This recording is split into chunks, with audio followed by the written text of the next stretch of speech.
Hello, c'est Estelka. Aujourd'hui, je vais vous expliquer pourquoi, si vous souhaitez attirer l'amour dans votre vie, vous devez absolument arrêter de le chercher activement.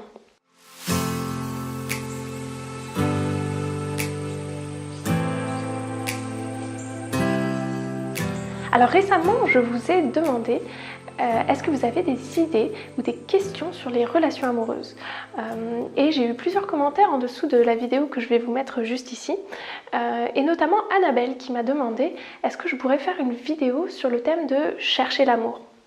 Alors naturellement, ça m'a donné l'idée suivante, le fait que plus on cherche l'amour, et bien moins on le trouve. D'ailleurs, ça marche pour de nombreux domaines de notre vie. Alors pourquoi je dis ça? Tout d'abord, il faut savoir que quelqu'un qui cherche absolument l'amour va être dans un état de manque. Et par la loi de l'attraction, plus on se concentre sur le manque, sur quelque chose que l'on n'a pas, plus on attire ce manque. Hein, n'hésitez pas à regarder une de mes vidéos justement où j'explique un peu les principes de la loi de l'attraction si vous ne les connaissez pas. Je vais vous la mettre ici en haut à droite. Plus vous êtes dans cet état de manque, en train de vous dire ah, je ne trouve pas l'amour, pourquoi est-ce que je suis encore célibataire, plus vous allez, et peut-être c'est quelque chose que vous avez remarqué, plus vous allez remarquer autour de vous. Vous allez voir des couples heureux comme ça se balader dans la rue, se tenir la main, et vous allez encore plus vous dire mais mince, pourquoi moi j'ai pas le droit d'être heureux? Et ça c'est naturel parce qu'avec la loi de l'attraction, on attire ce à quoi on pense, ce sur quoi on se concentre. Ainsi, être dans le manque, être dans cette recherche permanente, c'est un peu ressasser ce manque. C'est en permanence se conforter dans l'idée qu'on est célibataire. Comment est-ce qu'on pourrait attirer quelqu'un dans notre vie si on est en permanence dans cette attente et ce manque? L'important, c'est pour ça d'ailleurs que j'ai créé une méditation comment attirer l'amour, c'est de changer votre manière de penser, changer votre façon de voir les choses. Et il est important pour ça justement de vous mettre dans un état de joie, un état d'attente, d'enthousiasme par rapport à une rencontre éventuelle que vous ferez. Mais ne pas vous accrocher à un résultat en particulier, ne pas vous dire ce soir je sors alors peut-être que ce soir je vais rencontrer quelqu'un. Non, il faut être plutôt dans un état de joie. Et ça m'amène au deuxième point. Est-ce que pour vous, c'est attractif de voir quelqu'un qui veut absolument se mettre en couple? Quand on est désespéré, eh bien, on n'est pas, c'est pas sexy, c'est pas attractif, n'est-ce pas?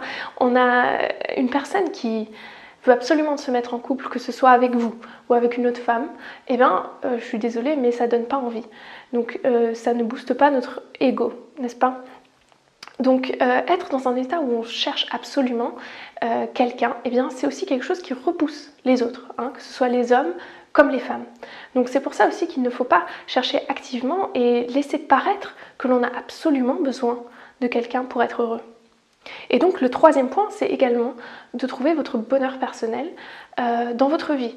Parce que si vous entrez dans une relation avec quelqu'un et que vous êtes malheureux, eh bien c'est une relation qui ne va pas vous apporter du bonheur. Il ne faut pas croire que parce que vous allez trouver quelqu'un, parce que vous allez vous mettre en couple, vous serez plus heureux. Ce que je répète très souvent, c'est qu'il est essentiel d'être heureux déjà avec soi-même, d'être heureux dans sa propre vie, avant de vouloir chercher à attirer quelqu'un, à avoir quelqu'un au quotidien à nos côtés. D'ailleurs, sachez que par la loi de l'attraction, si vous êtes très malheureux, si vous avez des manques ou des choses que vous n'avez pas travaillées par rapport à votre passé, des blessures profondes, vous allez attirer des personnes qui sont aussi sur le même niveau émotionnel et psychologique que vous. C'est d'ailleurs le cas chez des personnes qui attirent en permanence des mythomanes dans leur vie ou des manipulateurs. Pourquoi? Parce qu'elles sont toujours dans cette même vibration, si je puis dire, cette même émotion de manque, de tristesse et pense que ce vide va pouvoir être comblé avec quelqu'un. Alors que ce vide ne peut être comblé que par vous-même, par l'attention que vous portez dans votre vie à vous, les activités que vous faites pour vous, les choses que vous faites pour vous sentir bien. Alors j'ai aussi fait une vidéo justement comment attirer un homme, donc si vous voulez avoir plus de détails, n'hésitez pas à la regarder, je vous la mets ici également en haut à droite. Et puis n'hésitez pas à commenter et me dire qu'est-ce que vous pensez de ça, de cette approche. Et si vous avez d'autres questions, posez-les en dessous dans les commentaires, comme ça peut-être que j'y répondrai en vidéo. Et en attendant, je vous dis à très bientôt dans la prochaine vidéo. Salut!